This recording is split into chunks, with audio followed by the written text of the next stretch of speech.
ආයුබෝවන් සුබදවසක්. අපි හතරවෙනි පාඩම සාම්ප්‍රදායික මාධ්‍ය පාඩම තමයි කතා කරන්න හදන්නේ. හරි. අපේ පන්තිවල ඔන්ලයින් තාක්ෂණයෙන් අපි මේ පාඩම කතා කළා. නමුත් සම්බන්ධ වෙන්න බැරි වුණ දරුවන්ටත් මේක වැදගත් වෙනවා. ඒ වගේම සාම්ප්‍රදායික මාධ්‍ය පාඩම මගේ හැරුණ වෙනත් ඕනම දරුවෙකුට වැදගත් වෙනවා. හැබැයි මම ටිකක් ඉක්මනට මේ පාඩම කරනවා. මොකද අපේ දරුවන්ට මේක කලින් කරපු නිසා නමුත් ඒක සහභාගී වෙන්න බැරි වුණ දරුවන්ට වැදගත් වෙයි. අපේ පාඩම සාම්ප්‍රදායික මාධ්‍ය කියලා කියන්නේ සාම්ප්‍රදායික මාධ්‍ය මේක පාඩම 4 පාඩමේ අන කොටස් 4ක් තියෙනවා. සාම්ප්‍රදායික මාධ්‍ය, ජන මාධ්‍ය, නව මාධ්‍ය හා නාමාධ්‍ය හා සමාජ මාධ්‍ය කියලා. එතකොට අපි අද එක කොටසක් කතා කරන්න බලාපොරොත්තු වෙනවා සාම්ප්‍රදායික මාධ්‍ය කියන කොටස. හරි. ඒ කියන්නේ දැන් කාලාන්තරයක් තිස්සේ සමාජය තුළ පාරම්පරිකව සාම්ප්‍රදායිකව පැවතෙන විවිධ මාධ්‍ය තමයි මේ සාම්ප්‍රදායික මාධ්‍ය වලට අයිති වෙන්නේ. බලමු. පිටුව 1 සාම්ප්‍රදායික මාධ්‍ය කාලාන්තරයක් තිස්සේ ගැමි ප්‍රජාව අතර තොරතුරු දැනුම විවේකයේ විනෝදයේ සඳහා භාවිත වන අවට පරිසරයෙන් සපයාගත හැකි සම්පත් උපයෝග කරගෙන සිදු කරන සංවේදන ක්‍රම සාම්ප්‍රදායික මාධ්‍ය ලෙස අර්ථ දැක්විය හැකිය. මේවා සාම්ප්‍රදායික සමාජවල ප්‍රභවය ලැබ එම සමාජයන්ම හිම භාවිතා වේ. එම මාධ්‍ය ගැමි ජන සමාජවල පැවතේ. සමාජවල සිට අඛණ්ඩව පැවතේ. සාම්ප්‍රදායික මාධ්‍ය වල නිශ්චිත කර්තෘත්වයක් නොමැත කටවහරින් ජනවහරින් පැවතීම සාම්ප්‍රදායික මාධ්‍යවල ලක්ෂණයයි. මම චුට්ටක් කියලා ඊට පස්සේ පැහැදිලි කරන්නම්. සාම්ප්‍රදායික මාධ්‍ය ගැමි ජනයාට බෙහෙවින් හුරුබුරුදු වේ. ගැමි ජනයාට හුරුබුරුදු සංඥා සංකේත තේමා ආදීන් යුක්තව සාම්ප්‍රදායික මාධ්‍ය නිර්මාණය වී තිබේ. සාම්ප්‍රදායික මාධ්‍ය තාක්ෂණික වෙළම් භාවිතයෙන් තොරව ගැමි ජන සහභාගීත්වයෙන් සිදුවේ. ජනතාවගේ අදහස් සුදා සිතුම් පැතුම් විශ්වාස ආකල්ප ආදී සාම්ප්‍රදායික මාධ්‍ය වලින් නිරූපණය වේ. ගැමි ජනයා විසින්ම නිර්මාණය කරගත් විවිධ හැඩයෙන් යුතු සාම්ප්‍රදායික මාධ්‍ය ක්‍රම දක්නට ලැබේ. මානව ප්‍රාග් ඉතිහාසයේ ප්‍රාග් ඓතිහාසික යුගයේ සාම්ප්‍රදායික සංවේදන උදෙසා ශබ්ද සංඥා හා දෘශ්‍ය සංඥා එනම් හූහඬ, බෙරහඬ, නලාහඬ, සක්හඬ ආදී යොදාගෙන තිබේ. දෘශ්‍ය සංඥා ලෙස දුම, කොළාතු එල්ලීම, කොඩි සලකුණු තැබීම ආදී යොදාගෙන තිබේ. පසු කාලීනව කිසියම් දියුණු මට්ටමක සාම්ප්‍රදායික මාධ්‍ය ක්‍රම නිර්මාණය කර ගැනීමට මිනිසාට හැකි වී තිබේ. ජනකය, ජනකතා, ශාන්තිකර්ම, යාතුකර්ම, ගැමි නාටක ආදී දියුණු සාම්ප්‍රදායික මාධ්‍ය ක්‍රම ලෙස හඳුනාගත හැකියි. ඒක සාම්ප්‍රදායික මාධ්‍ය ක්‍රම කියන්නේ එතකොට කාලාන්තරයක් තිස්සේ සාම්ප්‍රදායිකව පාරම්පරිකව ගැමි සමාජවල ඉපදිලා කටවහරින් ජනවහරින් පැවතෙන ආපු ඒවා. මේ සාම්ප්‍රදායික මාධ්‍ය ක්‍රම සාම්ප්‍රදායික සංවේදන ක්‍රම හා සාම්ප්‍රදායික මාධ්‍ය ක්‍රම අපිට කොටස් දෙකකට බෙදන්න පුළුවන්. මෙන්න මෙහෙම. සාම්ප්‍රදායික මාධ්‍ය ක්‍රම, සාම්ප්‍රදායික මාධ්‍ය විධි ක්‍රම කියලා. ක්‍රම වලට අපි කියනවා සාම්ප්‍රදායික සංනිවේදන ක්‍රම කියලා තියෙනවා. සංනිවේදන ක්‍රම. ඒවා තමයි හූහඬ, බෙරහඬ, දුම් ගැසීම, කොළාතු එල්ලීම වගේ ප්‍රාථමික සංවේදන ක්‍රම තියෙනවනේ. ඒවා භාවිතා කරලා තියෙනවා මිනිස්සු. හූහඬ, බෙරහඬ, දුම්, කොළාතු එල්ලීම. හිතමු දැන් අපි හිතමු දැන් කවුරු හරි ගෙදරක බෝ වෙන රෝගියෙක් ඉන්නවා නම් ගෙදර කොහොම කොළාත්තක් එල්ලලා තියෙනවා ගේ ඉදිරියේ. එතකොට ඒකෙන් සංඥා කරනවා බෝ වෙන රෝගියෙක් ඉන්නවා කියලා. අපි ඒවට කියනවා සාම්ප්‍රදායික සංනිවේදන කියලා. සාම්ප්‍රදායික මාධ්‍ය ක්‍රම කියලා තියෙනවා. මේ සාම්ප්‍රදායික මාධ්‍ය ක්‍රම ටිකක් දියුණු මට්ටමකටපත් වුණාම ඒවට කිව්වා සාම්ප්‍රදායික මාධ්‍ය විධි ක්‍රම කියලා. පොඩි වචනේ වෙනසක් ආවා. ඒවා තමයි ජන කවි, ජන කතා, ජන නාට්‍ය, ශාන්ති කර්ම, යාතු කර්ම, හරි, තේරවිලි, ප්‍රස්තාව පිරුළු ඔය වගේ ඒවා. හරි. අපි දැන් මේ පාඩමේදී කතා කරන්නේ මෙන්න මේ සාම්ප්‍රදායික මාධ්‍ය විධි ක්‍රම ගැන තමයි කතා කරන්න හදන්නේ. මේ සාම්ප්‍රදායික මාධ්‍ය විධි ක්‍රම ගැන තමයි කතා කරන්න හදන්නේ. හරි. අපි බලමු මානව ප්‍රාග් ඊළඟ ඡේදයේ. එතකොට දුෂ්ට සංඥා හා ශ්‍රව්‍ය සංඥා කියලා මේ සාම්ප්‍රදායික සංවේදනකම් බෙදන්න පුළුවන්. හූහඬ බෙරහඬ වගේ ඒවාට අපි කියන්නේ ශ්‍රව්‍ය මේ වශයෙන් ඇහෙන ඒවානේ. මේ වෙලෙදි පොඩි කාලේ ඉඳන්ම කතා කරපු නිසා අපි එක්කමින් කතා කරමු. එතකොට දැන් කොලාතු වෙල්ලීම් වගේ ඒවා දුම් ගැසීම් වගේ ඒවා දුමක් අහසට යවලා පණිවිඩයක් දෙනවනේ. කැලේ අතරමං වෙලා ඉන්නවා නම් කැලේ මැද්ද ගිනි ගොඩක් ගහලා දුම අහසට යන අතර මිනිස්සු හොයන්නේ නැහැ. අයට දැනගන්න පුළුවන් අර හරිය තමයි ඉන්නේ කියලා ඒ වගේ. දැන් දුම් ගැසීම් වගේ ඒවාට කියන්නේ අපි දුෂ්ට සංඥා කියලා. කොලාතු වෙල්ලීම දුෂ්ටයි. බෙරහඬ ශ්‍රව්‍යයි. හරි. මේවත් එහෙම බෙදන්න පුළුවන්. ජනකතා, ජනකවි, ජන නාට්‍ය එහෙම. ජනකතා ශ්‍රව්‍යයි. ජනකවි ශ්‍රව්‍යයි. ජන නැටුම් ශ්‍රව්‍ය දුෂ්ටයි. ඊට පස්සේ ශාන්ති කර්ම, යාතු කර්ම ශ්‍රව්‍ය දුෂ්ට දෙකම. තේරවිලි ශ්‍රව්‍යයි. පැහැදිලිද කියන්නේ? සමහර සාම්ප්‍රදායික මාධ්‍ය ඇහෙනවා විතරයි. සමහර සාම්ප්‍රදායික මාධ්‍ය ඇහෙනවා වගේම පේනවා. ජන නැටුම් වල ගායනක් තියෙනවා, රංගනක් තියෙනවා. ජන නැටුම් ඇහෙනවා, පේනවා. ගැමි නාටකවල රංගනක් තියෙනවා, ශබ්දක් තියෙනවා. ඇහෙනවා, පේනවා. ඒ නිසා ඒවා ශ්‍රව්‍ය දුෂ්ට දෙකම භාවිතා වෙනවා. හරි. මෙන්න සාම්ප්‍රදායික සංවේදන විධික්‍රම රටකින් රටකට ප්‍රදේශයෙන් ප්‍රදේශයෙන් මෙන්ම සමාජයෙන් සමාජයට වෙනස් වේ. එසේම විවිධ සංස්කෘතික හා පාරිසරික සාධක මත වෙනස් වේ. සාම්ප්‍රදායික මාධ්‍ය පරිසර හිතකාමී සරල සංවේදන භාවිතය ගෙමගින් තත්කාලීන සමාජය නිරූපණය කරයි. ඒතර සාම්ප්‍රදායික මාධ්‍ය ක්‍රම තත්කාලීන සමාජය නිරූපණය කරනවා. ඒ කියන්නේ එම සමාජය නිරූපණය කරනවා. හරිද? අපි හිතමු උදාහරණයකට ජනකවි නිර්මාණය යම්කිසි ජනකවියක් නිර්මාණය වුණාම ඒ ජනකවිය එම ජනකවිය නිර්මාණය වෙච්ච කාලයේ ජන සමාජය ගැන අපිට අවබෝධයක් ගන්න පුළුවන්. පැහැදිලිද? හරි. අපි ඊළඟට බලමු සාම්ප්‍රදායික මාධ්‍ය වල විශේෂතා.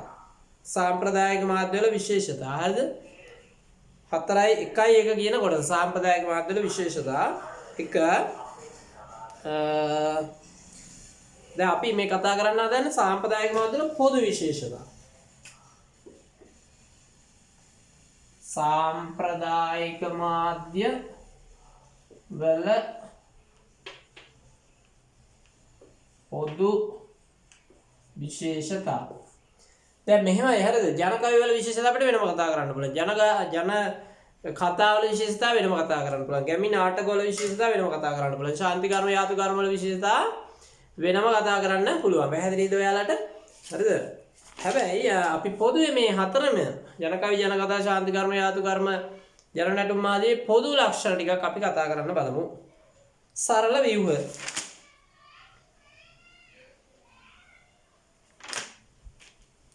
සරල ව්‍යුහ හරි බලමු. සරල ව්‍යුහ කියලා කියන්නේ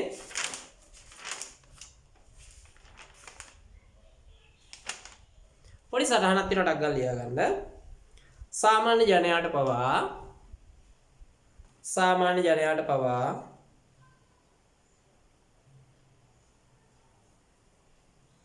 හොඳින් අවබෝධ කරගත හැකි වන පරිදි සාමාන්‍ය ජනයාට පවා හොඳින් අවබෝධ කරගත හැකි වන පරිදි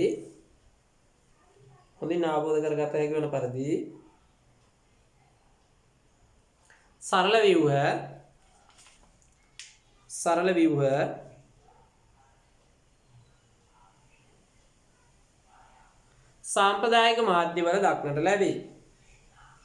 සාම්ප්‍රදායික මාධ්‍යවල දක්නට ලැබේ.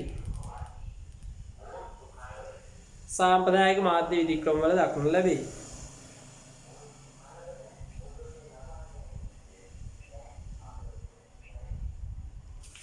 වඩාත්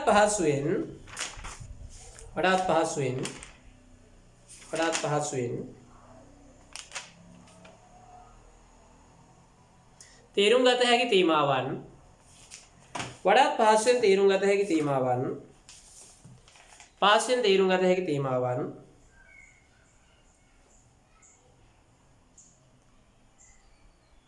මේවාහි අන්තර්ගත වී තිබේ. වඩාත් පහසුවෙන් තේරුම් ගත හැකි තේමාවන් මේවාහි අන්තර්ගත වී තිබේ.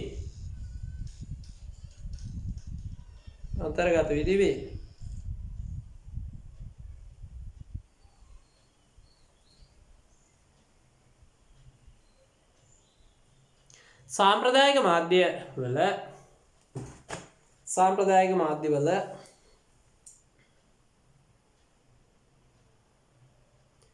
සරල ආකෘති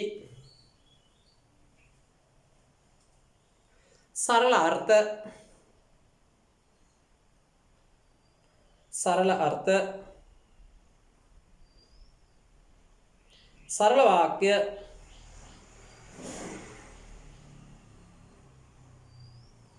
සරල වචන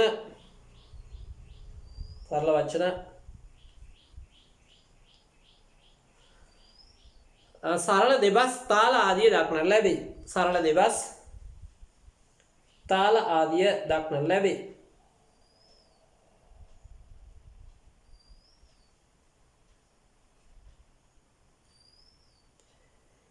එසේම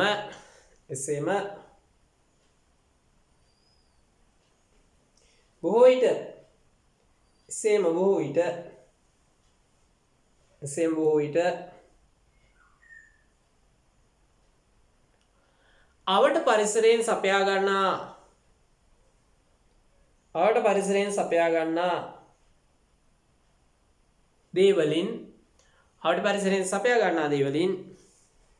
අවට පරිසරයෙන් සපයා ගන්නා දේවලින් දේවල් වලින්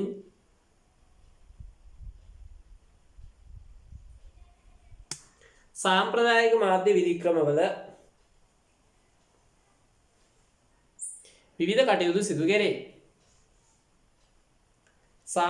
මාධ්‍ය විධික්‍රමවල විවිධ කටයුතු සිදු කෙරේ. හරි. උදාහරණයක් නිදසුන් ලෙස ශාන්ති කර්ම යාතු කර්ම ආදීහි කෙසෙල් කඳන් පොල් කොළ ගොක් කොළ ආදී යොදා ගැනීම. ශාන්ති කර්ම යාතු කර්ම ආදී කෙසෙල් කඳන් ගොක් කොළ පොල් කොළ ආදී යොදා ගැනීම.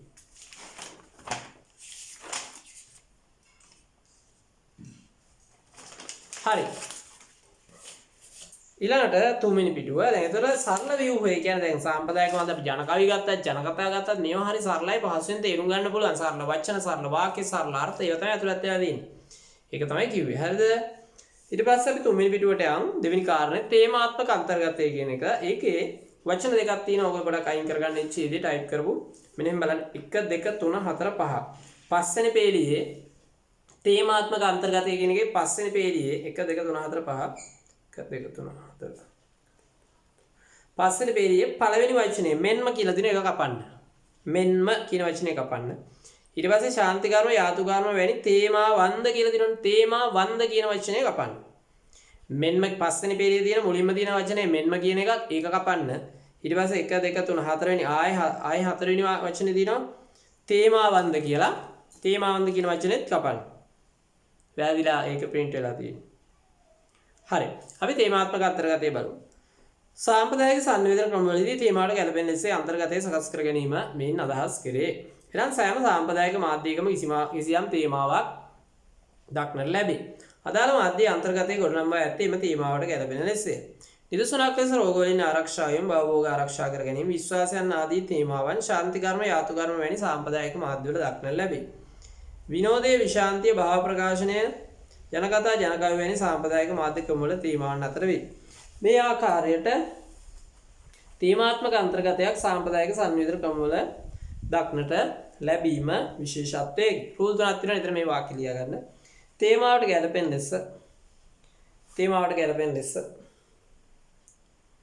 තේමාවට ගැලපෙන ලෙස සාම්ප්‍රදායික මාධ්‍යවල තේමාවට ගැලපෙන ලෙස සාම්ප්‍රදායික මාධ්‍යවල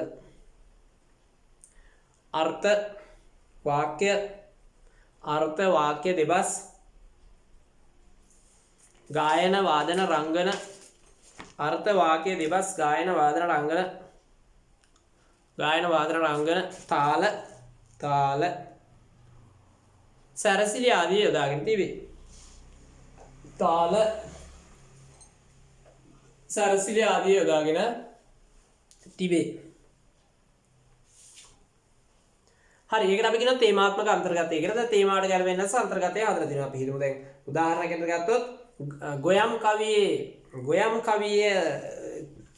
කවි කියන්නේ ගොයම් නෙලන වෙලාවට. ඒතර ගොයම් නෙලනවා කියලා කියන්නේ සතුටුදායක අවස්ථාවක්. ඒ වගේම පිරිසක් සහභාගී වෙනවා. ගොඩක් වෙලාවට කාන්තාවක් සහභාගී වෙනවා, පිරිමිස් සහභාගී වෙනවා. ඒතර ඒගොල්ලෝ තමන්ගේ සතුට ප්‍රකාශ කරන්නත් ඒ වගේම වෙහෙස නිවා ගන්නත් ගොයම් කවි ගායනා කරනවා. ඒතර ගොයම් කවියේ තාලය, ගොයම් කවියේ රිද්මය හැම එකක්ම අර තේමාව. ඒ කියන්නේ වෙහෙස නිවා ගැනීම, පාළුව තනිකම් මකා ගැනීම, සතුට ප්‍රකාශ කිරීම වැනි තේමාවන් එක තමයි හැදිලා තියෙන්නේ. පැහැදිලිද? අපි ගොයම් කවියක් ගමු. රන් දෑක ඇතිගෙන නිති සැරසෙනවා, රත්රන් පටිනවට දිලිසෙනවා, හිරිදුටු පිනිබුඳු ලෙස පහවෙනවා, දුම්බර කෙතේ අපි ගොයම් කපනවා. දැන් මේකේ හරි සරල වාක්‍ය තියෙන්නේ, සරල වචන තියෙන්නේ. ඒ වගේම තාලයත් එහෙමයි, තේමාවට ගලා සතුටුදායක තාලයන් තියෙන්නේ. රන් දෑක ඇතිගෙන නිති සැරසෙනවා, රත්රන් පටින වට දිලිසෙනවා, හිරිදුටු පිනිබිඳු ලෙස පහවෙනවා, දුම්බර කෙතේ අපි ගොයම් කපනවා. එතකොට දැන් අර කවියේ තාලය ගොයම් කපන්න තවත් ආස හිතෙනවා. පිරිස අතර සතුට විනෝදයේ පැතිර යනවා. තේරෙනවද මම ඔයගලන්ට කියන දේ? ඒකට අපි කියනවා තේමාත්මක අන්තර්ගතය. තේමාවට ගැලපෙන්නස නිර්මාණයේ අන්තර්ගතය හැදිලා තියෙනවා. තොවිල් එකත් එහෙමයි. තොවිල් එක තේමාව තමයි ශාන්ති කර්මයක තේමාවන් මොනවාද? ලෙඩ සුව කිරීම, රෝග සුව කිරීම, භවභෝග සම්පත් වැඩි කර ගැනීම,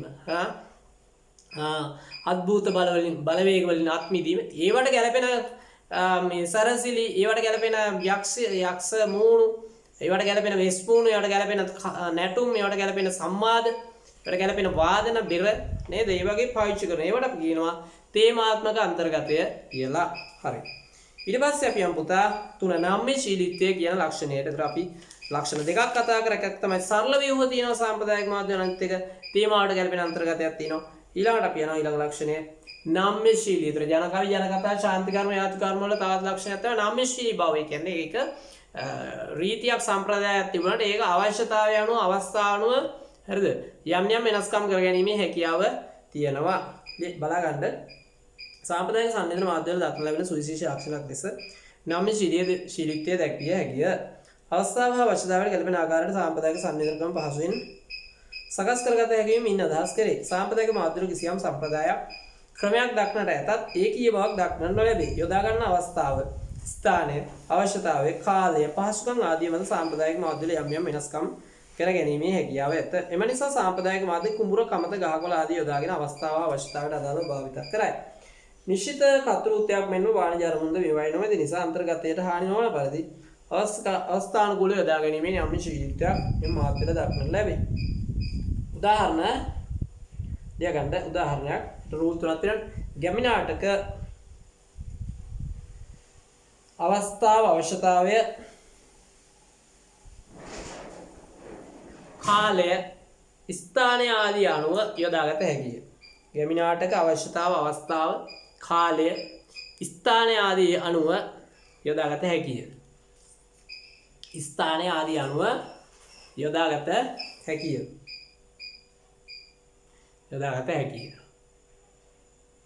හරි. ඒ කියන්නේ මේවා හරි නම්‍යශීලීව වෙනස් කරගන්න පුළුවන් අවශ්‍යතාවයේ පරිදි. ඒ වගේම මේවා ස්ථානයට ගැලපෙන විදිහට සකස් කරගන්න පුළුවන්. හරි. අපි හිතමු දැන් ස්ථානයේ කුඩා කමතක් නම් හරිද? ඒතුම් ශාන්ති කර්මයක් කරනවා කියලා කුඩා කමතක් කියලා අපි ශාස්ත්‍රීයත්වයේ ප්‍රාර්ථනා කරන ශාන්ති කර්මයක් කියලා කුඩා කමතක් කියලා කියමු. ඒතර කමතේ තියෙන ඉඩ ප්‍රමාණය පාවිච්චියට අරගෙන කරන්න පුළුවන් ඒක. විශාල කමතක් නම් එහෙම. කමතක් ඇත්තේ නැත්තම් වෙනත් තැනක කරන්න පුළුවන්. ඒ කියන්නේ මේවා හරි නම්‍යශීලී. ඒකීය බවක් නැහැ. ඒ විදියටම කරන්න ඕන කියලා එකක් නැහැ. හරි. අන්තර්ගතයට හානි වෙන්නේ නැති පරිදි නම්‍යශීලීව යොදා ගන්න පුළුවන්. දැන් සමහර ලාවට ජන කවි වගේ දේවල් මේ ගීතවලත් යොදා ගන්නවා. නම්‍යශීලීත්වය. හරි. සාම්ප්‍රදායික මාධ්‍ය ක්‍රම චිත්‍රපටි වලට යොදා ගන්නවා. පත්තිනි කියලා තිබුණා ගැමි කතාවක්. ගැමි කතාවක් නේ ජන කතාවක්. පත්තිනි දේවී සම්බන්ධ. ඔහුගේ දවස්වල ඒක ෆිල්ම් එකක් තිබුණා පත්තිනි කියලා. එහෙම යොදා ගන්න පුළුවන්. ගරසර්ප කියලා ෆිල්ම් එකක් තිබුණා. ඒකේ අර්ථය ශාන්ති කර්ම ආශ්‍රිතව වෙන කලු කුමාර යා සම්බන්ධව කතන්දරය චිත්‍රපටයකට නගලා තියෙනවා. එවැනි යොදා ගැනීමේ නම්‍යශීලීත්වයක් තියෙනවා. මේවා කතෘ කෙනෙක් නෑ. මේ වාණිජ අරමුණු නෑ මේ ජනකතා ජනක. ඒ නිසා වෙනත් කෙනෙකුට උනත් අරගෙන නිර්මාණකරණයේදී මේ හෝ භාවිතා කිරීමේ නම්‍යශීලීත්වයක් මේ නිර්මාණවල තියෙනවා. පැහැදිලි? ඒකට කියනවා නම්‍යශීලී බව කියලා. වෙනස් කර ගැනීමේ හැකියාව, අවස්ථාවට අනුව ගැළපෙන පරිදි යොදා ගැනීමේ හැකියාව. එහෙම. ඊළඟට හතරවෙනි ලක්ෂණය සංස්කෘතික සන්දර්භය ලියා ගන්න. මේන්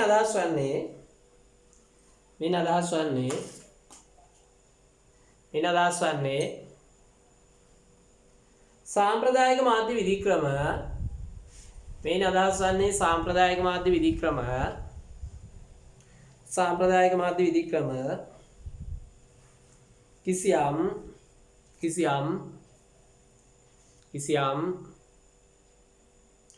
සංස්කෘතික සන්දර්භයක් තුළ නිර්මාණය වන බවයි. කිසියම් සංස්කෘතික සන්දර්භයක් තුළ නිර්මාණය වන බවයි. කිසියම් සංස්කෘතික සන්දර්භයක් තුළ නිර්මාණය වන බවයි.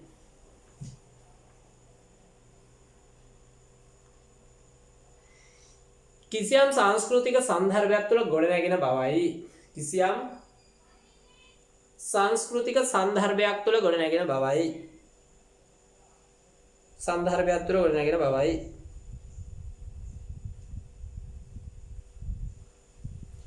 එනම්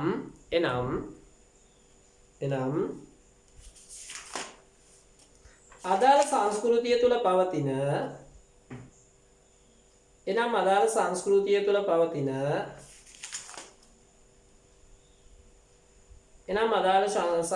තුළ පවතින චාරිත්‍ර වාරිත්‍ර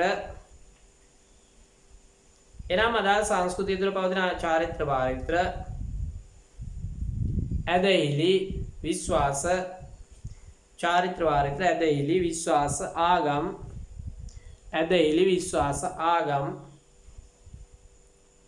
කලාවන්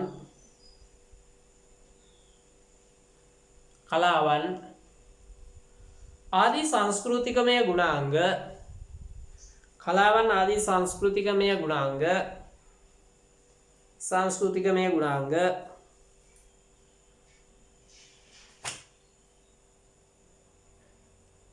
සාම්ප්‍රදායික මාධ්‍ය විධික්‍රමවල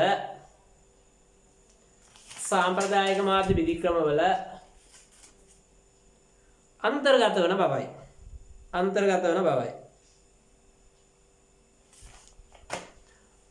වන බවයි.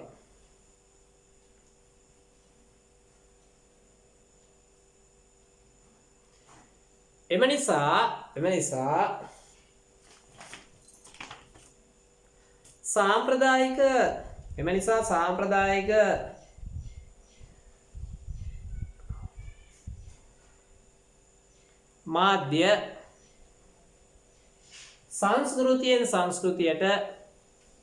සාම්ප්‍රදායික මාධ්‍ය සංස්කෘතියෙන් සංස්කෘතියට විවිධ වෙනස්කම් දක්වයි.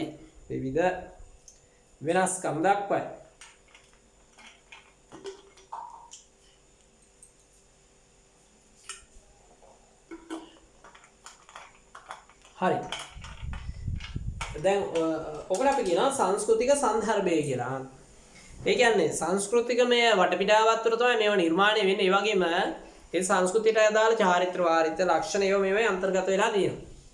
අපි උදාහරණ හැටියට ගත්තම දෙවියන් සිහි කිරීම, බුදුන් නැදීම වැනි ලක්ෂණ මේ සාම්ප්‍රදායික මාධ්‍ය වල උඩනගිලා තියෙනවා. ජනකවි සමහර ඒවායි සමහර තැන්වල බුදුන් සම්බන්ධව දෙවියන් සම්බන්ධව නිතරම කතා කරනවා. හරි. ගොයම් කවියක් වගේ එකක් ගත්තොත් ටිකක් හොයලා බලනකොට සමහර ගොයම් කවි වල දෙවියන් පිදීම බුදුන් නැදීම වගේ ලක්ෂණ ඇතුළත් වෙලා දෙනවා. ශාන්ති කර්ම, යාතු කර්ම, දැන් ශාන්ති කර්ම ගීතයක් ඔයගොල්ලෝ ඇහුවොත්, යාතු කර්ම ගීතයක් කියලා ඇහුවොත් ඒවයි දෙවියන් බුදුන් සම්බන්ධව සඳහන් කරනවා. 33 කෝටියක් දෙවි දේවතාවුන් වහන්සේලාගේ ඇල්ම රඟවරණේ ඔහොම කතන්දර දැකලා තියෙනව නේද? ඔය තොවිල් වල එහෙම කියනවා.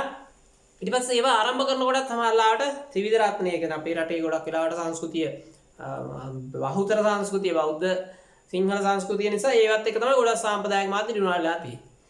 අපි ගත්තොත් ක්‍රූගඩ නාට්‍යයක් වගේ පටන් ගන්නකොට සරස්වති පූජා නර්තනයකින් තමයි පටන් ගන්න. සරස්වති පූජා නර්තනය කියලා සාම්ප්‍රදායික සංස්කෘතියත් එක්ක යන දෙයක්. ඔය විදිහට ජනකතාවක් ගත්තා ජන නැටුම් ශාන්ති ජන නැටුම් වගේ දේවල් වලත් එහෙමයි. ජන නැටුම් වලත් කෙලින්ම සංස්කෘතික සන්දර්භයේ තියෙනවානේ. අපි ගත්තොත් වෙස් තැබීමේ මංගල්‍යයක් තියෙනවා. පායින් පත් තැබීමේ මංගල්‍ය තියෙනවා. එහෙම පවත්තලා ඉස්ස චාරිත්‍රවාදීක ගුණාක් ඉෂ්ට කරලා තමයි කෙනෙක් දරුවෙක් මේ නැටුම් ශිල්පියෙක්ගේ වෙස් තබන්නේ. ශිල්පිනියගේ පායින් පත් තබන්නේ. ඒතර ඒවා සංස්කෘතික සන්දර්භයක් එක තියෙන්නේ. උඩ රට නම් වෙනම සංස්කෘතික ලක්ෂණ. පහත රට නම් වෙනම සංස්කෘතික ලක්ෂණ.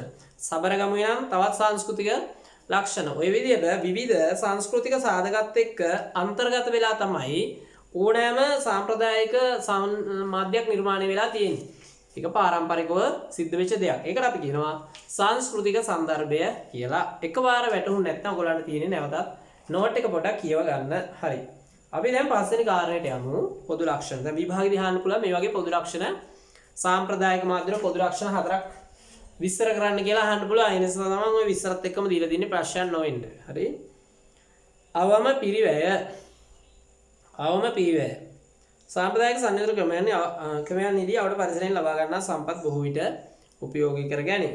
ඒ අනුව අවම පිරිවැයකින් කාර්ය ඉටු කරගත හැකිය. මෙහිදී ශ්‍රමය හුවමාරු වීම මගින්ද පිරිවැය අවම කරගත හැකි වේ. උදාහරණ ලෙස සාමූහිකව එක්වී පිරිත් මණ්ඩපයක් සකස් කිරීම, තොවිලයක් ගම්මඩුවක් පැවැත්වීම ආදිය දැක්විය හැකිය.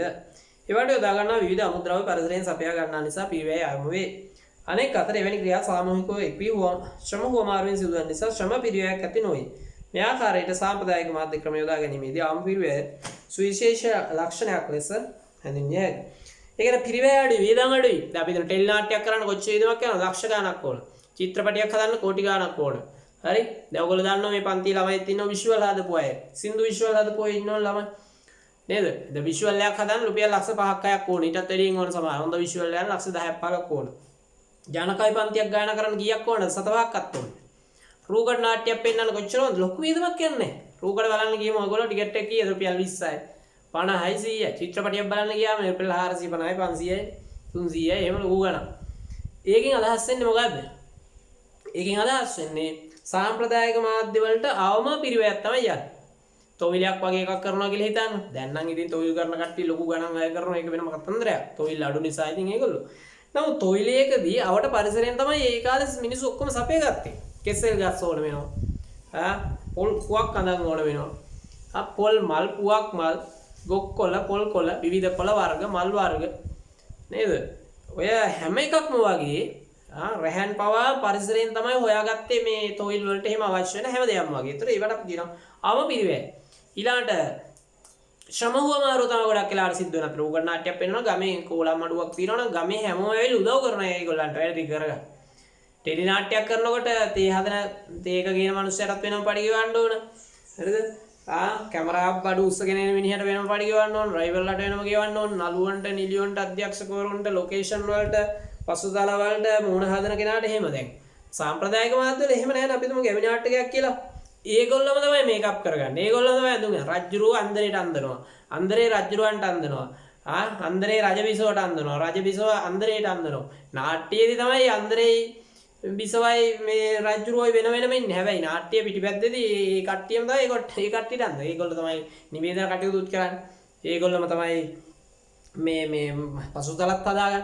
හැබැයි ටෙලි නාට්‍ය චිත්‍රපටවල එහෙම මේ විවිධ ශිල්පී වෙන නිසා විශාල පිරිවැයක් වැය වෙනවා. නූතන මාධ්‍යවල. හැබැයි සාම්ප්‍රදායික මාධ්‍යවල අඩු පිරිවැයක් තමයි වැය වෙන්නේ. තේරුණාද ඔයාලට? හරි. එහෙනම් සාම්ප්‍රදායික මාධ්‍ය කියන්නේ මොනවද කියලා අපි කතා කරා. දැන් අපි කතා කරන්නේ ජනකවි ජනකතා, ගෙවි නාටක, ශාන්ති කර්ම වගේ තියෙන සාම්ප්‍රදායික මාධ්‍ය ටික අපි කතා කරන්නේ. ඒ පොදු විශේෂතා ටිකක් කතා කරා. පොදු විශේෂතා මුලින්ම කතා කරේ. එතකොට අපිට ටිකක් මේවා ගැන පොඩ්ඩක් හොඳින් හඳුනා ගන්න පුළුවන් වෙන නිසා. මේ එකපාරම ඔළුවට මතක තියනවට වැඩිය වෙන්නේ අවබෝධය ඇති වෙන එකට තමයි මේ මුලින්ම මම මේ වගේ ලක්ෂණ ටික කතා කරන්නේ. ඊට අමතරව තව ලක්ෂණ ටිකක් තියෙනවා. ඒකට දාලා තිනවා බලා ගන්න. අපි ඊළඟට පස්සේ පිටුවට යමු. අපි සාම්ප්‍රදායික මාධ්‍ය විධික්‍රම ටිකක් පොඩ්ඩක් බලමු. සාම්ප්‍රදායික මාධ්‍ය විධික්‍රම ටිකක් පොඩ්ඩක් බලමු. විධික්‍රම තියෙනවා 4ක් අපි පාඩමේදී කතා කරන. ජනකවි අපි කතා කරනවා ජනකවි ජනකවි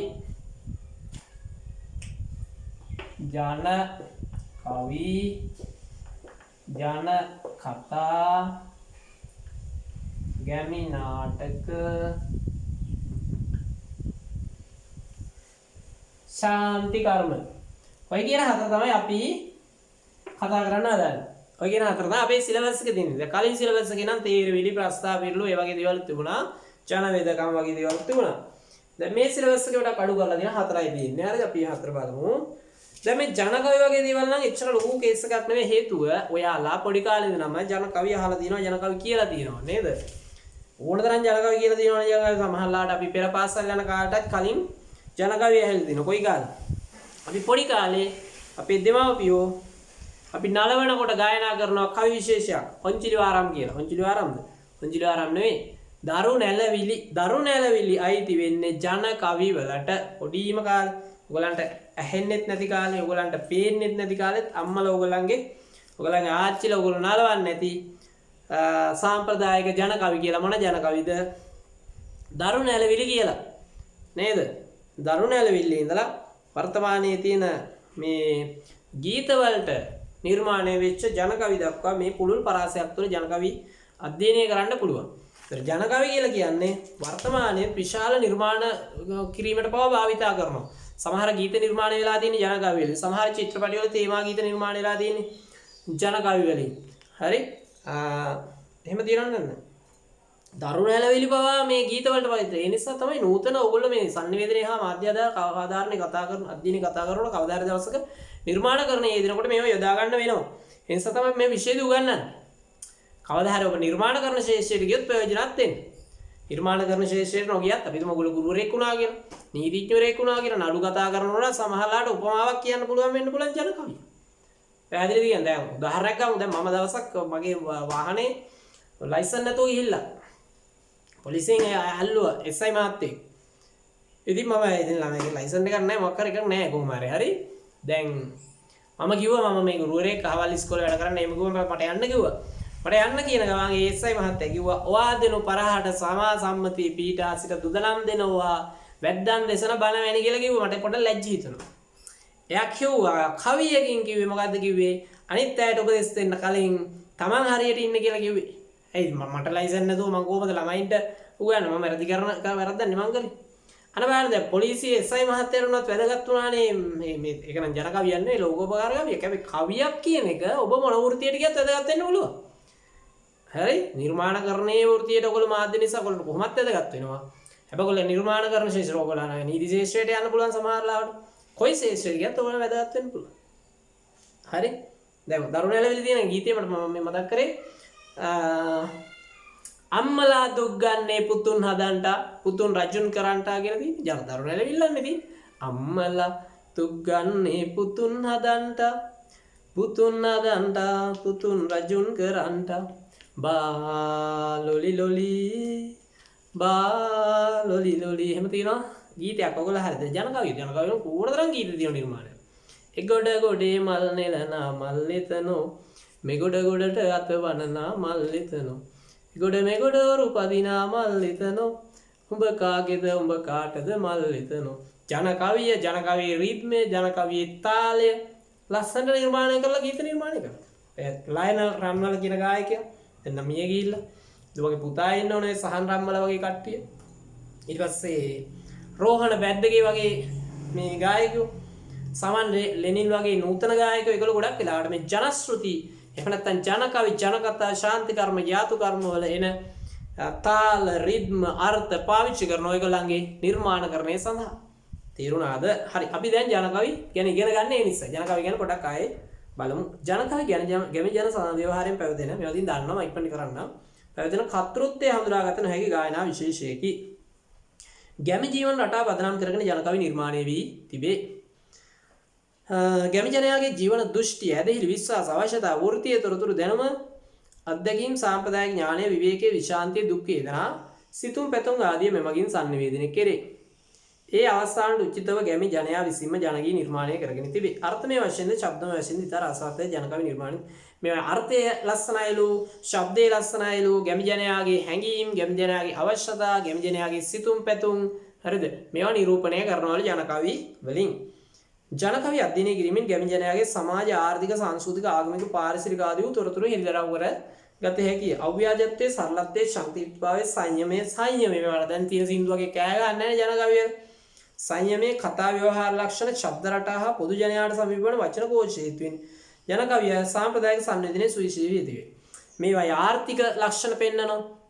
සංස්කෘතික ලක්ෂණ අපි ගාව පතල් කවියක් අරගෙන දඩි බිඩි ගගා කරන වැඩ රට වටියේ රට වෙඩි තමා යවන කළු ගල් සැටියෙක් මඩ යට තිබෙන මිනිරන් ගන්නා සැටියේ උඩ වැඩ කරන අයට දෙන්නේ අඩුපඩි දැන් පතල්ක ටිකක් අලුතෙන් එන ආධුනිකයෝ පතලේ ඇතුලේ එහෙම නැත්නම් අර දෝනාව ඇතුලට යවන්න නැතුව උඩ වැඩවලට තමයි යොදවන්නේ. ඒගොල්ලන්ට අඩුපඩියක් ලැබෙන්නේ. පොඩි පඩියක් ලැබෙන්නේ ඒගොල්ලන්ගේ ආර්ථිකය අමාරු. ඒ නිසා ඒක පෙන්වනවා. ආර්ථික ලක්ෂණ. පතල් කවල තියෙන හැඟීම් වගේ දේවල්. ආදරය, කරුණාව, දයාව, මෞසෙනෙහස. හරි. ඒ වගේ දේවල් වලත් අන්තර්ගත වෙලා තියෙනවා. බඩගිනි වෙලා මාගිය කලපුතුගේ ගෙට මැනලා වී ටිකක් දුන්නයි මල්ලකට ගන්දෝ නොගන්දෝ කියලා සිතුනි මට මැනලාද පුතේ කිරි දුන්නේ මානුමට. අම්මාගේ ආදරය, අම්මාගේ සෙනෙහස සහ සමහර දරුවන්ගේ තියෙන පහත් ගති පෙන්වනවා. සත්ත්ව කරුණාව වගේ දේවල් ඒත් පෙන්වනවානේ. එගොඩ ගොඩේ නා කණුවේ බැඳ ගොනා මෙගොඩ ගොඩේ සපු කණුවේ බැඳ ගොනා දෙගොඩ තලා යන වතුරට පැන්න ගොනානේ මගේ රන් කිරිවල්ලියා ගොනා ගොනා නැති වුණ දුක ගුණාගේ අයිතිකාරයා එහෙමයි ප්‍රකාශ කරන්න යන කවි. ආදරය වගේ දේවල්. කළුවන් කළුරුවයි නංගෝ දිලිසෙනවා කළු පාට ගෑනු ළමයෙකුට ආසෙ ඉදිරිය පතලි වැඩ කරන කොල්ලෙකුට. හරි. මිනිරන්තෝ කළුවන් කළුරුවයි නංගෝ දිලිසෙනවා මිනිරන්තෝ රන් දිර ගන්නින් එනවා. මිනිරන්තේ රුවත් ලඳිනුඹ කළු වෙනවා ළඟනම් ගෙදර වැඩ ඇරුණාම මම එනවා. හරි. පැහැදිලිද ඔයගලන්ට කියන දේ නේද? හැඟීම් ප්‍රකාශනය, ආර්ථික ලක්ෂණ, සංස්කෘතික ලක්ෂණ මේ හැම එකක්ම හෙලි කරගන්න පුළුවන් සුවිශේෂී නිර්මාණ විශේෂයක් තමයි ජන කවි කියලා කියන්නේ. ඔය තියෙන්නේ හැඟීම් දැනීම් ප්‍රකාශ කිරීම, දුක සතුට බෙදා හදා ගැනීම, අත්දැකීම් බෙදා හදා ගැනීම, පාළුව තනිකම් මකා ගැනීම, වෙහෙස නිවා ගැනීම වැනි අරමුණු නිසා ජනගී නිර්මාණය වී තිබේ. අත්දැකීම් බෙදා හදා ගන්න පුළුවන් එහෙමනේ. ඔය ගොඩක් වෙලාවට පැල් කවි, කරත්ත කවි වගේ ඒවා අත්දැකීම් තියෙනවා. මුඛ පරම්පරාගතව පැවතීම සල්ලවස්සහර මුඛ පරම්පරාගතව පැවතෙන කටින් කට එන්නේ පොත්වල ලියන දැන් තමයි පොත්වල ලියලා තියෙන්නේ. සරල වස්සහරක් තියෙන කතෘ අවිනිශ්චිතයි ලියපු කෙනෙක් නෑ. දැන් නම් ගීත රචකයා ඉන්නවනේ මම අවුරුද්දක් ලියනවා ඉස්සරේම නෑ. ප්‍රදේශයන්ට ආවිනික ලක්ෂණ යුක්ත වීම නිර්මාණය සඳහා ජීවන අත්දැකීම් පදනම් කරගෙන ජීවන අත්දැකීම් පදනම් කරගෙන කොට නිර්මාණය වෙලා තියෙන ලක්ෂණ ජන කවිවල දක්වන ලැබේ. ජන කවිවලට ආවිනික ගාන රටාවන්ද දක්වන ලැබේ. ඒ රට සමාජයේ සංස්කෘතියට ආවේනික ලෙස ජන කවි නිර්මාණය වී තිබේ. ජන කවි මගින් ගැමි ජනයාගේ ජීවන සුවඳ නිරූපණය කරයි. එම නිසා ජන කවි මගින් ගැමි ජනයාගේ ජීවන රිද්මය හඳුනාගත හැකි. ගැමි ජනයා හොඳින් හඳුනා ගැනීමට, ගැමි ජනයාගේ හදවත හඳුනා ගැනීමට ජන කවි වැදගත් වෙනවා. හරි. තරුවක් දාලා ලියා ගන්න පුතා මාතෘකාවක්. ජන කවි වල මූලික ලක්ෂණ. ජන කවි වල මූලික ලක්ෂණ. ජන කවි වල මූලික ලක්ෂණ දෙවෙනි රූල් ලියාගෙන 1 මුඛ පරම්පරාගතව පැවතීම. මුඛ පරම්පරාගතව පැවතීම. මුඛ පරම්පරාගතව පැවතීම. 2 සරල බස් සහර. 2 සරල බස් සහර. 2 සරල බස් සහර. 3 කතෘ අවිනිශ්චිත වීම. 3 කතෘ අවිනිශ්චිත වීම. 3 කතෘ අවිනිශ්චිත වීම. 4 ප්‍රදේශවලට ආවේනික ලක්ෂණ වලින් යුක්ත වීම. 4 ප්‍රදේශවලට ආවේනික ලක්ෂණ වලින් යුක්ත වීම. 4 ප්‍රදේශවලට ආවේනික ලක්ෂණ වලින් යුක්ත වීම. ප්‍රදේශවලට ආවේනික ලක්ෂණ වලින් යුක්ත වීම. 5 කාලාන්තරයක් තිස්සේ ජනශ්‍රුතියක්සේ පැවතීම. 5 කාලාන්තරයක් තිස්සේ ජනශ්‍රුතියක්සේ පැවතීම. කාලාන්තරයක් තිස්සේ ජනශ්‍රුතියක්සේ පැවතීම.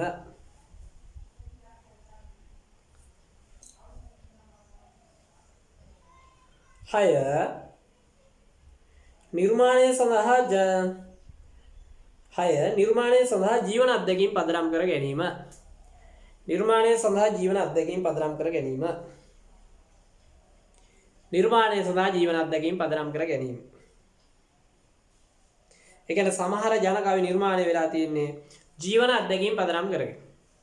තේනවාද කියන්නේ?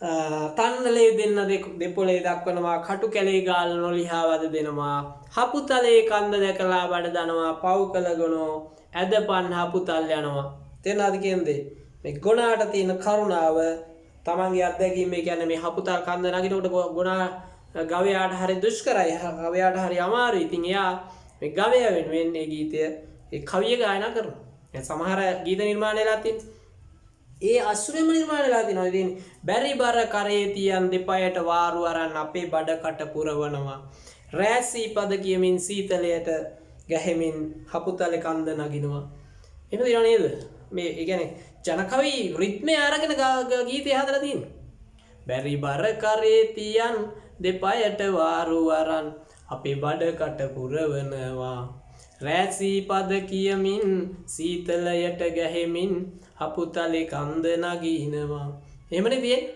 හරි මේ ඒ අර ජනකවියත් අරගම තියෙනවා තණ්ඩලේ දෙන්න දෙපොලේ දක්වනවා කටු කැලේ ගාල් නොලියා වද දෙනවා හපුතලේ කන්ද දැකලා බඩ දනවා පව් කළ ගුණ ඇදපන් හපුතල් යන විතර අත්දැකීම් ප්‍රකාශ කිරීම එතකොට ඔබ කවදා හරි දවසක නිර්මාණකරුවෙක් වෙනවා නම් මේ දැන් අපි හදාරන දේවල් ඔබට ප්‍රයෝජනවත් වෙනවා ඒකයි මේ සිලබස් වලට දාලා තියෙන්නේ හරි උදාහරණ ලියා ගන්න ළමයි උදාහරණ ටිකක් ලියන්න මේ පහළ ලියන්න බෑ මේ පැත්ත ඉදිරියට කමා දාලා ඉදිරියට ලියන්න උදාහරණ දරුණ ඇලවිලි ගොයම් කවි කමත් කවි දරුණ ඇලවිලි ගොයම් කවි කමත් කවි පාරු කවි පසුවීම් සංගීතයක් ඇහෙනවද ඔයගොල්ලන්ට පාරු කවි නෙළුම් කවි රවන් කවි ගොයම් කවි තේරවිලි කවි කරත්ත කවි ඔය විදිහට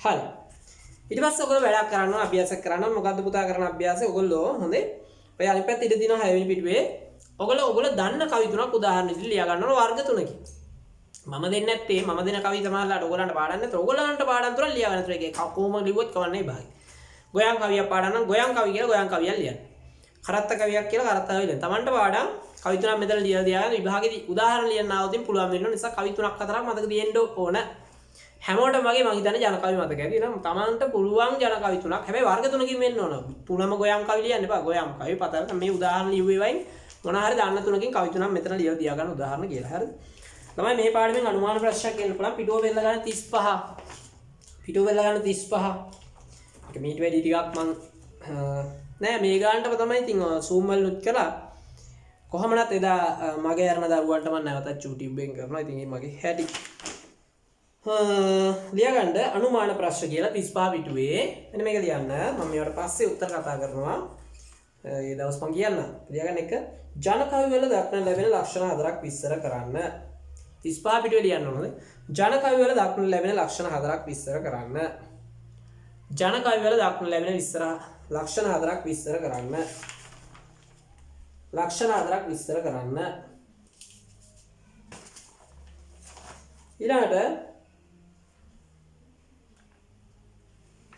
ඊළඟට තව එක ප්‍රශ්න ලියගන්න ජන කවි ප්‍රභේද හතරක් විස්තර කරන්න ජන කවි ප්‍රභේද හතරක් විස්තර කරන්න ජන කවි ප්‍රභේද හතරක් විස්තර කරන්න ජන කවි ප්‍රභේද හතරක් විස්තර කරන්න හරි ඒ කියන්නේ ජන කවි වර්ග හතරක් විස්තර කරන්න. ඒවත් මම අන්තිම ඇගීම අනුමාන ප්‍රශ්න සාකච්ඡා කරනවා මේ මාසේ අන්තිම සතියේ. කැමති අයට පුළුවන් මම හැමෝටම කිව්වේ නැහැ. ඔය ප්‍රශ්න දෙකට උත්තර ලියලා ඊළඟ දවසේ එනකොට මට අරගෙන එන්න. ඊළඟ දවසේ ටියුට් ගන්න එනකොට අරගෙන එන්න. ජන කවි ප්‍රභේද කියන්නේ විතර මම කියලා දෙන්නම් පස්සේ කරත්ත කවි කියලා කරත්ත කවි කියන්නේ පොඩි පිළිපහක විතර නෝට් එකක් ලියන උදාහරණයක් ලියනවා. ගොයම් කවි කියලා පිළිපහක විතර නෝට් එකක් ලියන උදාහරණ ලියනවා.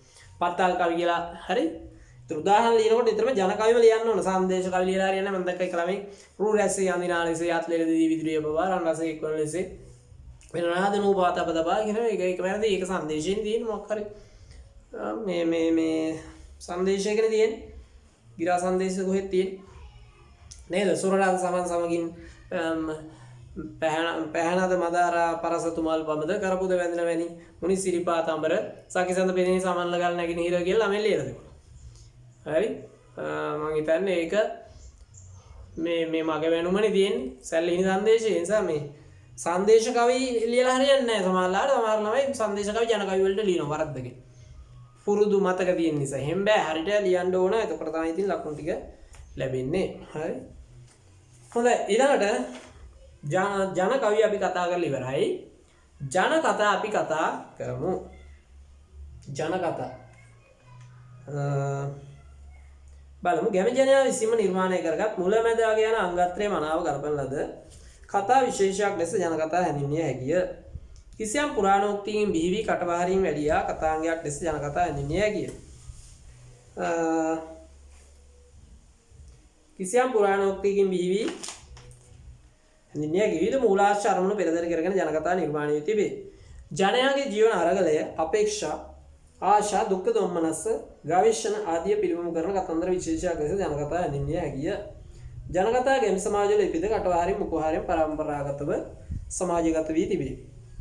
එතකොට මුලමැද අග අංගත්‍රය නිසිලෙස ගලපන ලද කිසියම් පුරාණෝක්තියෙන් බිහි වෙලා කටවහරින් පැවතෙන කතාවකට අපි කියනවා ජන කතා කියලා. මුල මැද අග නිසිලෙස ගැලපෙනවා. පුරාණෝක්තියකින් පුරාණයේ කිසියම් සිද්ධියකින් තමයි මේ ජන කතාව නිර්මාණය වෙන්නේ. සමහරලාට මේ මූලාශ්‍රය පටන් ගන්න තැන සත්‍ය මූලාශ්‍රයක් වෙන්නත් පුළුවන්, අසත්‍ය මූලාශ්‍රයක් වෙන්නත් පුළුවන්. කොහොම හරි පටන් ගන්න. දැන් සින්ඩරෙල්ලා වගේ කතා, සුරංගනා කතා වගේ ජන කතා. හැබැයි සුරංගනා කතා සමහරලාට අසත්‍ය මූලාශ්‍රය. මායා බෝංචියල වගේව සත්‍ය මූලාශ්‍ර නෙවෙයි මනං කල්පිතව නිර්මාණය කරපුවා. දැන් ගමරාල සම්බන්ධ කතා, මහදන මුත්තා සම්බන්ධ කතා. හරිද? ඊට පස්සේ අපි හිතමු අන්දරේ සම්බන්ධ කතා. ඒවා සත්‍ය මූලාශ්‍ර මත විදිහට බිහි වෙනවා. ඒක පුරාණෝක්තියක් යම්කිසි පුරාණයේ සිද්ධියකින් බිහි වෙලා කටවහරින් දිගටම ඇවිල්ලා අද වෙනකම්ම පවතින ගොඩක් ජන කතා. පැහැදිලි? මුඛ පරම්පරාගත වෙනවා කියන්නේ ඒක නේද? ජන කවියෙන්නෙත් එහෙම තමයි. පොඩි පොඩි වෙනස්කම් විතරයි තියෙන්නේ. ඒ සමාජවල ජන විඥානයේ ස්වභාවය. කියන්නේ මිනිස්සු හිතන පතන විදිය මේ ජන කතා වලින් පිළිබිඹු වෙනවලු. ජන කතා වලින් ප්‍රාදේශීය වාග් ව්‍යවහාරවල පවත්න ආවේනික ලක්ෂණ හඳුනාගත හැකි. ඒ ප්‍රදේශ ප්‍රාදේශීය වශයෙන් ග්‍රාමීය වශයෙන් නොවා නිර්මාණය වෙන්නේ. හරිද? ඒවායේ ආවේනික ලක්ෂණ හඳුනා ගන්න පුළුවන් වෙනවා. සත්‍යෝ මිත්‍යා මූලාශ්‍ර අරමුණු පෙරදරි කරගෙන ජන කතා නිර්මාණය වී තිබේ. ඒ කියන්නේ අර මං කලින් කිව්වා වගේ සත්‍යෝ මිත්‍යා මූලාශ්‍රයෙන් තමයි මේක පටන් ගන්නේ. ජන කතා වගේ සමාජ අධ්‍යාපන කාර්යයක් මෙන්ම විනෝදාස්වාදන කාර්යයක් දිටුවේ. ඒ කියන්නේ ජන කතා වලින් අපිට ඉගෙන ගන්න අධ්‍යයක් තියෙනවා. ජන කතාවල විනෝදයක් තියෙනවා. හරි නේද? දැන් අපි ඉබ්බයි හාවගේ කතාව අපිට ඉගෙන ගන්න දෙයක් තියෙනවානේ. ඉබ්බගෙනුත් ඉගෙන ගන්න පුළුවන් හාවගෙනුත්. ඉබ්බයි හාවේ රේස් කීපු කතාව ජන කතාවක් නේ. ඒතර ඉබ්බගෙන් ඉගෙන ගන්න පුළුවන් ඉබ්බ නොපසුබට උත්සාහයෙන් ගිහිපු නිසා තමයි ඉබ්බ දිනුවේ. හාවගෙන් ඉගෙන ගන්න දේ තමයි හාව හිටියේ අදි탁සේරුවකනේ හිටියේ. හාව හිතුව මොන ඉබ්බත් එක මොන රේස්ද මට කියලා හාව පොඩ්ඩක් නිදාගත්තා. ඉතින් අදි탁සේරුවෙන් ඉඳපු ඉඳ තමයි හාව වැරදුන යන අධ්‍යාපන කාර්යයක් වෙනවා. ඊට පස්සේ කොක්කු දෙන්නෙක් අරගෙන යනවා ඉබ්බෙක් කුඩින්. හරිද? අධ්‍යාපන කාර්යන්නේ හරි ලස්සනයි ඒක. ඒතර විනෝදය ලැබෙනවා මේ කවි කතාව අහනකොට. ඒතර ඔයගොල්ලෝ පොඩි ළමයි නොවන නිසා තමයි මම මේ කතා කියලා දෙන්නේ නැත්තේ. ඔයගොල්ලෝ හිතා ගන්න කතාව. දැන් ඉබ්බට කියනවනේ කලින් කොක්කු දෙන්න ඔබ දැනගනින් ඔබ මතක තියාගනින් ඔබ කට එහෙම අරිනව නෙවෙයි කියලා කියනවා. දිබ්බගෙන අන්න පිස්සුද මං අරින්නේ නැහැ කට ඇරියොත් හැබැයි උඹේ කුඩු තමයි ගන්න වෙන්නේ කියලා ඉබ්බද මේ ආව දෙන්න ඉබ්බට උපදෙස් දෙනවනේ. හැබැයි අර ඉස්කෝලේ ගාවින් යනකොට කොල්ලෝ කෑ ගහනකොට උපදෙස් අමතක වෙනවනේ ඉබ්බට. ඉබ්බ බොට මම බොලාට කියලා කට අරිනවනේ බනින්න ළමයින්ට. ඉබ්බගෙන් එතකොට ගන්න පුළුවන් අධ්‍යාපන කාර්යය තමයි ඕමනා තැනයි නැති තැනයි හැම තැනම කට අරින්න ගියාට පස්සේ වෙන දේ තමයි මේ කතාවෙන් පෙන්නන්නේ.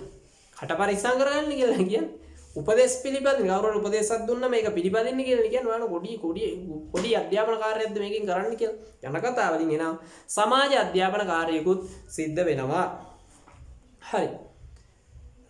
ජන කතා අසා සිටීමෙන් ඉතා ආස්වාදජනක විනෝදයක් ලැබිය හැකිය. කතනේ රූපණය සඳහා කතනේ රූපණය කියන්නේ රූපණය සමහර වෙලාවට ජන කවි රංගනයෙන් ඉදිරිපත් කරන්නත් පුළුවන්. ඒ කියන්නේ රංගපාල ඉස්සර සීයලා ආච්චිලේම රංගපාල කියන කතාව. ඔන්නේ කොහොමත් එක රටක හිටියා. විශාල එහෙමනේ කියන්නේ රාස්‍ය මේ රාස්‍ය එහෙමනේ කියන්නේ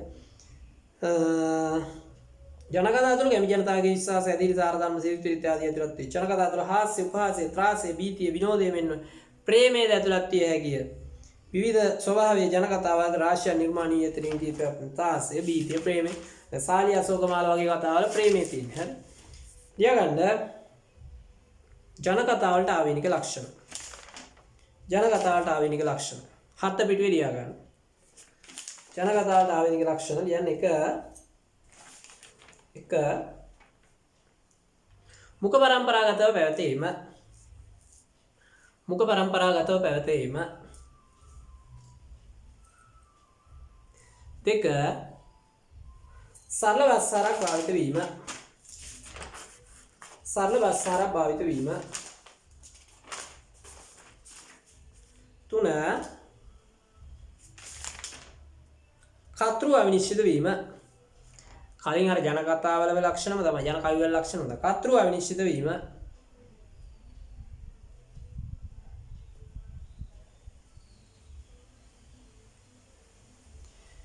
ජන විඥානය නිරූපණය වීම. මිනිස්සු හිතන පතන විදිය කියන්නේ ජන විඥානය නිරූපණය වීම.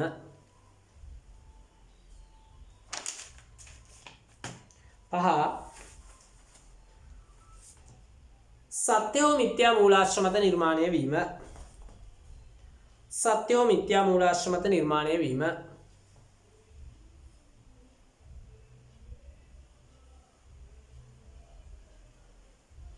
හරි. ඊට පස්සේ ලියන්න උදාහරණ. උදාහරණ ලියන්න. සත්ත්ව කතා, දේව කතා, යක්ෂ කතා, අවතාර කතා, හාස්‍යෝත්පාදක කතා,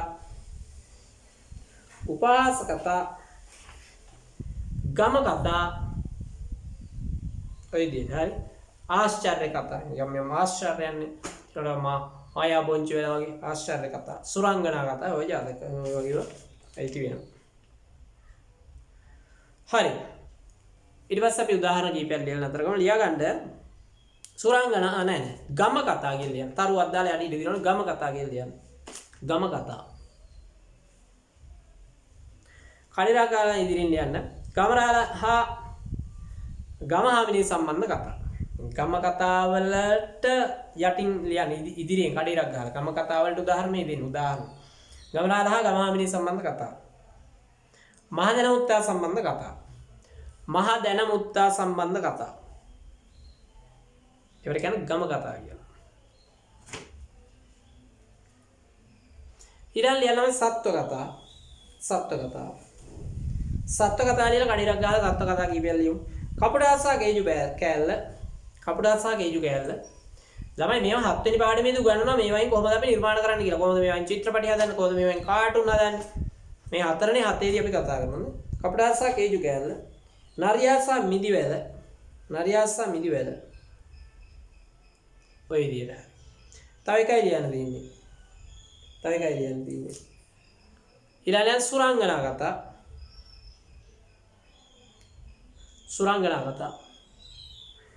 ලියගන්න. සින්ඩරෙල්ලා මායා බොංචි වෙල.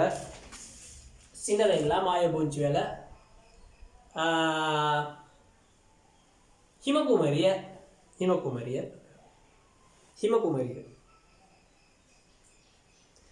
හොඳයි එහෙමනම් දරුවනේ අද අවසානයි.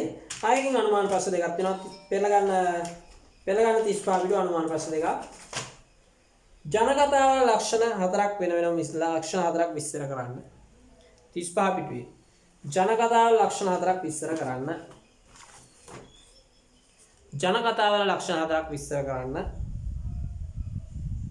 අනුමාන ප්‍රශ්න කියලා අපි අර අන්තිම පිටුවේ ලියනවා නේද? ජනකතාව ලක්ෂණ 4ක් විස්තර කරන්න.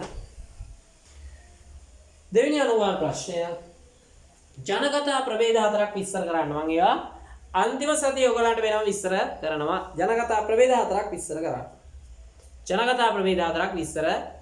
කරන්න. හොඳයි. අපි එහෙමනම් ඔන්න සාම්ප්‍රදායික මාධ්‍ය විධික්‍රම දෙකක් කතා කරා. ඒ සම්බන්ධව කොටසක් කතා කරා. හැබැයි අපිට තව සාම්ප්‍රදායික මාධ්‍ය විධික්‍රම ගැන තා චුට්ටක් කතා කරන්න දිනවා මොනවද? ශාන්ති කර්ම, යාතු කර්ම ගැන කතා කරන්න තියෙනවා සහ මේවයි වැදගත්කම් ගැන කතා කරනවා. අපි ඊග එහෙනම් ඊළඟ දවසේ කතා කරමු. එහෙනම් ඔබට සුවදාසක් ආයුබෝවන් සියලු දෙනාටම.